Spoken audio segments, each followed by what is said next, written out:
warahmatullahi wabarakatuh. Apa kabar soli-solihah semuanya? Kelas 7 yang aulad dan juga yang banat. Semoga kita selalu berada dalam keadaan yang sehat walafiat. Baik, sebelum kita memulai pembelajaran pada hari ini, ada baiknya antum menyiapkan perangkat belajarnya. Yang pertama ialah buku tulis dan juga pena. Yang kedua yaitu buku cetak. Baik, untuk kesempatan kali ini kita akan masuk kepada bab yang terbaru, yaitu tentang zat, wujud zat, dan juga perubahannya. Silakan disimak video pembelajarannya dan juga jangan lupa ditulis jika ada materi ataupun yang Ustazah sampaikan yang dianggap penting. Berikut video pembelajarannya.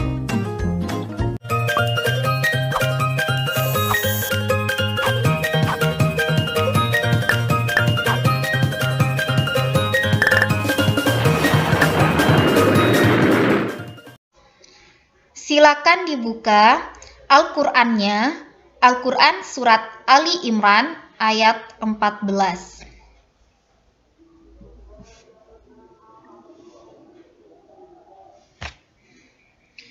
Dan buku cetaknya halaman 83. Materi dan zat.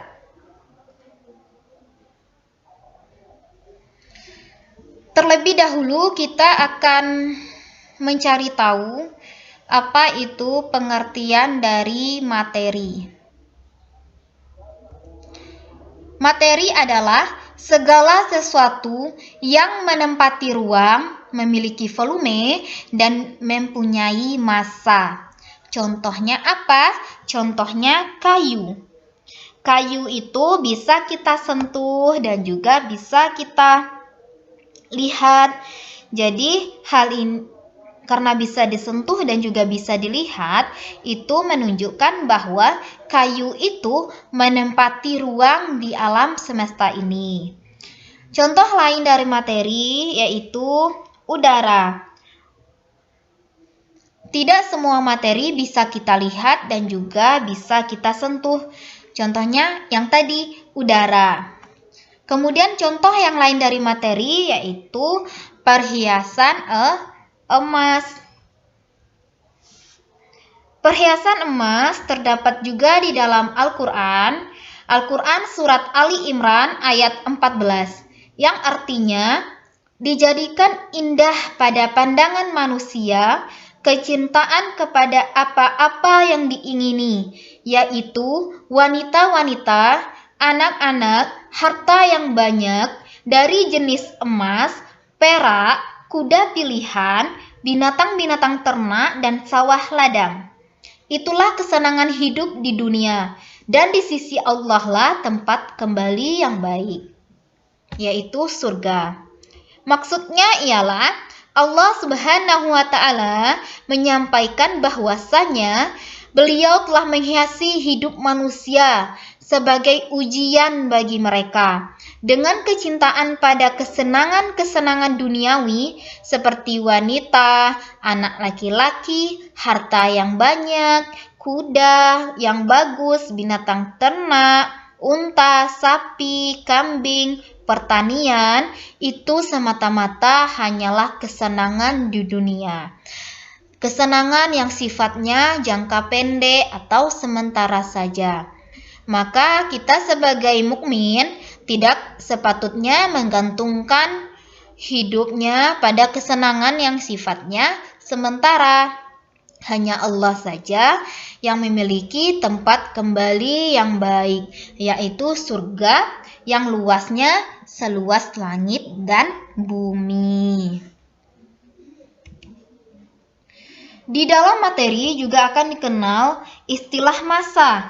Massa itu ukuran yang menunjukkan jumlah materi.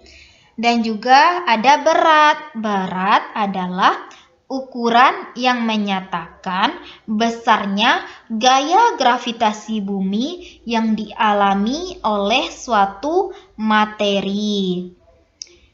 Dan di setiap dan berat ini dipengaruhi oleh gaya gravitasi bumi. Jadi, berat materi akan berubah-ubah bergantung pada kedudukan materi tersebut dari pusat bumi. Contohnya, ada suatu materi yang sama diletakkan pada tempat yang berbeda gaya gravitasinya, maka beratnya juga akan beda. Kemudian zat materi yang mempunyai sifat-sifat tertentu. Jadi zat ini dia materi, tapi dia punya sifat tertentu. Zat itu ada zat padat, ada juga zat cair, dan juga ada zat gas. Kemudian kita juga akan mengenal sifat-sifat zat.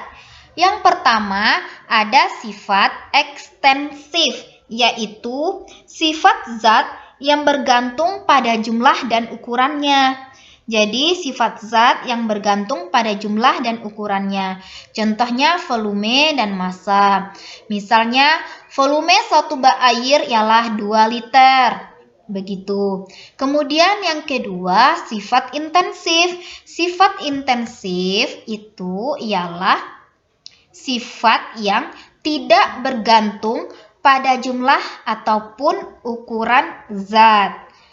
Jadi dia ada 2 yang tergolong dalam sifat intensif, yaitu sifat fisis dan juga sifat kimia. Sifat fisis itu berarti fisik ataupun bentuknya.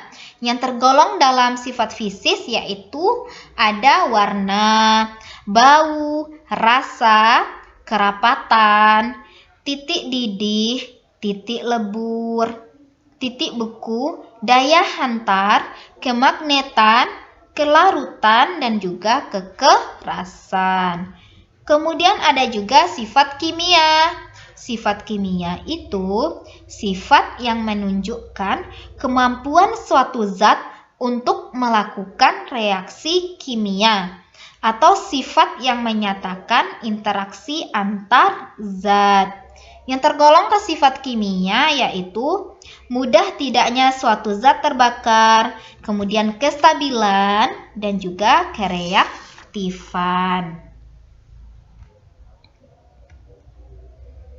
Kemudian kita juga mengenal perubahan zat. Perubahan zat itu yang pertama ada secara fisis, itu berarti fisik atau bentuk. Perubahan fisis yaitu perubahan suatu zat yang tidak menghasilkan zat jenis baru. Jadi ciri-cirinya yang pertama dia tidak menghasilkan zat jenis baru. Yang kedua, zat yang mengalami perubahan dapat kembali ke bentuk semula.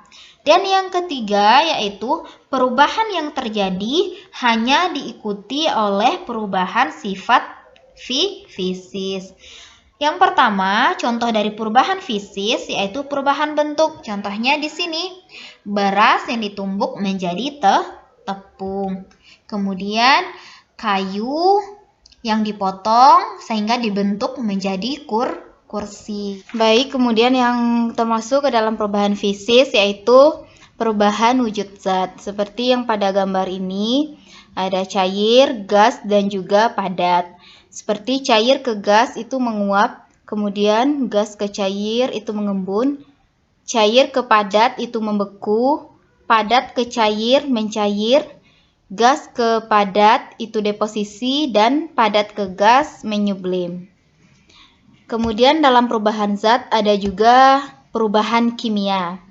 Perubahan kimia ini ada beberapa ciri-cirinya, yaitu yang pertama, terbentuk zat jenis baru. Yang kedua, zat yang berubah tidak dapat kembali ke bentuk semula. Yang ketiga, perubahan yang terjadi diikuti oleh perubahan sifat kimia melalui reaksi kimia. Yang keempat, selama terjadi perubahan kimia, massa zat sebelum reaksi sama dengan massa zat sesudah reaksi. Dan di dalam perubahan kimia ada proses-proses dari perubahan kimia, yaitu pembakaran seperti kertas yang dibakar menjadi abu.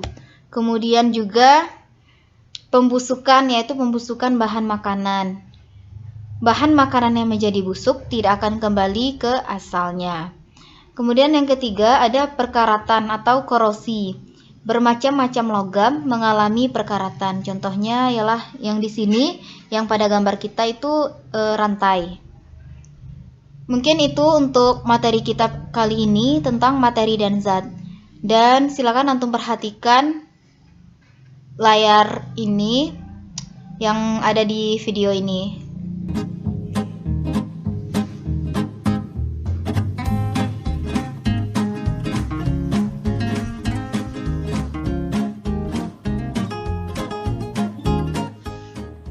Baik, sekian pembelajaran IPA kita pada hari ini. Semoga apa yang Ustazah sampaikan bisa antum pahami dan juga bisa antum mengerti. Untuk menambah pemahaman kita, silakan kerjakan latihan